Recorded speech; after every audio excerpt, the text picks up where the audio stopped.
এখন বর্তমানে আমার কিছুই নাই। হেরা গাঙ্গাট পারাইছে, আমার জমিনও মাটি দিছে, মাটি ফালানোর লেগে আমার ঘর ভাঙ্গা দিউন লাগছে। এখন বর্তমানে আমি খেতে রান্তাছি, রাস্তায় বয়ে খাইতেছি, আমার ঘুমানোর অবস্থান নাই। আমার এই যে দেখুন ছেলে পেলে সব মনে করেন যে কোন আমি দেখাইতেছি ভাঙ্গা চিত্রগুলো, ঘরের ভাঙ্গা চিত্র। এটা দেখুন যে আমারও কোন বর্তমান নাই। আমি এই যে আমার এই জায়গা বয়ে খাইতেছি, এটাই আমার জায়গা। এনে ঘর বাড়ি আমার সব নাই, আমি খামু কই, কার করে যাবো? দেখুন আমার ঘরের ভাঙ্গা ভাঙ্গা, দেখুন যে আমার কি অবস্থা, ঘরের অবস্থা খুব কঠিন। ভাবি দেখুন এই যে দেখুন আমার যে অবস্থা, এটা আমার না, এটা আমার কিছু নাই। আচ্ছা ঠিক আছে। এটা তো এটা আমার না।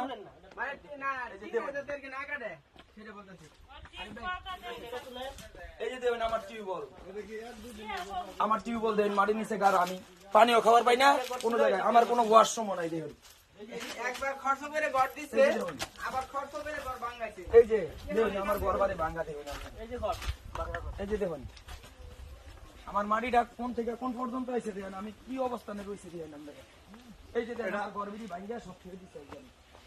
এই যে দেখুন সব খাম করে আমার এই যে দেখুন বাদা বাদা ছেড়ে দিচ্ছে, গরিব মানুষ।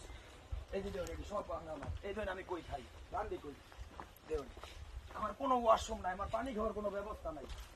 আমি কই থাকি এই শীতের দিনে, এই শীতের রাইতে আমার মতো গরিব গান কাটতে নিছে, সরকারি গান কাটতে নিছে, আমার উন্নতি হয়েছে, ভালো হয়েছে, কিন্তু আমার যে আমার কিছু নাই। আমি এমনি রান্ধি, এটাই আমার বাকের কথা। এখানে রুয়াও রইয়া দিব, এখানেও আমার নাই। এখানে আরেকজনের সম্পত্তি, আরেকজনের সম্পত্তি। এই যে জ্বালা রুয়া রুয়ে দিলেই মনে করেন আমার রান্না বন্ধ, সবাই আমরা দেখুন, আমরা সবাই বন্ধ করে দিয়ে থাকি। ওই যে ভাঙা করে চিত্রটা দেখে আসে। ঘুমানোর তো টাবু পলিথিনটা নাই, ওই যে দিয়া নিয়ে আইনাটা ভাজ দিয়ে দিয়া ভাঙি থাকি, আবার মনে করেন যে দিয়া দিই, আবার অনুবার সাজাই দিয়ে দিই। আপনারা কি টিওনের কাছে গেছিলেন? আমরা তো এটা চিনি না। আমি ওদিনকে আলোচনা করছি, ওই যে রাত্রে আইসে না, ওই রাত্রে আমি আলোচনা করছি। এখন তো এই অবস্থা, আমরা এটা তো বুঝিও না। আমার তো মাথা খারাপ হয়েছে, এটা কি কইতেছে, তো সব নিতেছে আমগর। যাবো এসিলেন টিওনের কাছে যাবো, নিলাম যদি বন্ধ না করে দেখেন আপনারা এই দেখে যান, এটা তো আর আমাকে কোনোই না। আচ্ছা সবাই আজকে সন্ধ্যার পরে আসবে, সন্ধ্যার সময় যে ওনারা ডাকছে সবাই, ওনারাও আসবে। হ্যাঁ, আমাদের মুক্তা থেকে আরো লোকজন আসবে, ওনারা আসবে। এই যে এখানে, এই যে এখানে ওটা ওটা দেখা দিব, দেখেন আমরা বলবো। এগা তোর মাটি হনে কি কইতাম, মাটি দিয়েই তো আমার এত সমস্যা। আঙ্গর মতো গরিব তো আর আমরা তো কই নাই যে আমরা মাটি বেচা খাবো, আঙ্গর মাটি দিয়ে মেরে খেয়ে গেছে। এখন এই মাটিটা বেচে আলবার চাইতেছে, মানে এইটাও বেচে আলবার চাইতেছে, তো আমরা কি করতাম কই? এখন অন্তত পক্ষে এই মাটিটা তো আমনে করে দিতে পারে।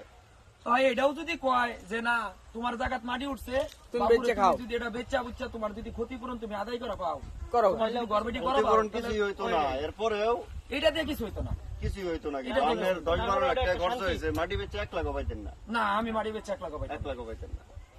5-6 লাখ টাকা 50 টাকা পাইলে তো ওইটুকুতে আমরা লাভ নাকি? যদি কয় যে এই মাটি তোমার দিয়ে আনলাম তুমি লয়ে যাও, তারপরে আমার 40 টাকার খরচ হয়েছে, লস গেছে, এইটা হইতো না। 10 ভাগের 1 ভাগ হইতো, 10 ভাগের 1 ভাগ না। মুরগির ফার্ম ছিল, সব মুরগি বিক্রি করে দেওয়া লাগছে লসে। 20 আর মনে হয় 20 ছিল সামনে। বলেন ভাই। আমি 105 ফুট ঘর করছিলাম, আমার 2300 মুরগির সেট করছিলাম। আমার এতে খরচ হয়েছিল 4 লক্ষ টাকার উপরে, 4 লক্ষ টাকার উপরে খরচ হয়েছিল। আমি মুরগি তুলছিলাম, মুরগি তোলার পরে এই গাং যে সংখ্যা খুদ বাড়াইলো, এই সংখ্যা আমি এদেরকে দেখে আমি 2-3টা খুঁটি ভাঙিয়ে দিয়েছিলাম। ভাঙিয়ে দেওয়ার পরেও তারা মাটি দিয়ে ধাক্কা দিয়া আমার আরো 5টা খুঁটি ভাঙিয়ে দিয়েছে। ভাঙিয়ে দেওয়ার পরে আমার মোটামুটি 3 থেকে 4 লাখ টাকা আমার লস হয়ে গেছে। আমি খুব অভাবী মানুষ, আমাদেরকে সবাই আমার এলাকাবাসী মাগনা কাজ কাম করে আমার এটা তুলে দিছে। আমি অসুস্থ মানুষ ছিলাম, 5 বছর বিছনায় পড়ে আসছিলাম। এলাকাবাসী লোকজনে, আমার বড় ভাই চারি পাড়া প্রতিবেশী সবাই এই গড্ডার লেগে অনেক খাটাখাটনি করে আমার বাউসাও করে দিছিল। আমি ব্রাক ব্যাংকের থেকে লোন করে এই গড্ডা করছি। এমনিও টিনের দোকানে বাকি আছে, কারেন্টের দোকানে বাকি আছে, সব মিলাই আমি গড্ডা করছিলাম। তাতে আমার মোটামুটি 3 থেকে 4 লক্ষ টাকা আমার লস হয়ে গেছে। আমার কষ্ট দেখে যদি মনে করে না হ্যাঁ প্রাপ্য, তাহলে তাতে সরকার আমাকে ক্ষতিপূরণটা দেয়। আর কিছু দেখার না দেখে আমার যাতে ক্ষতিপূরণটা দেয়, আমার লাভের দরকার নাই, যাতে আমার ক্ষতিপূরণটা দেয়। মাটি নেওয়ার আগে যাতে আমাদেরকে ক্ষতিপূরণ দিয়ে পরে মাটি নেওয়া হয়।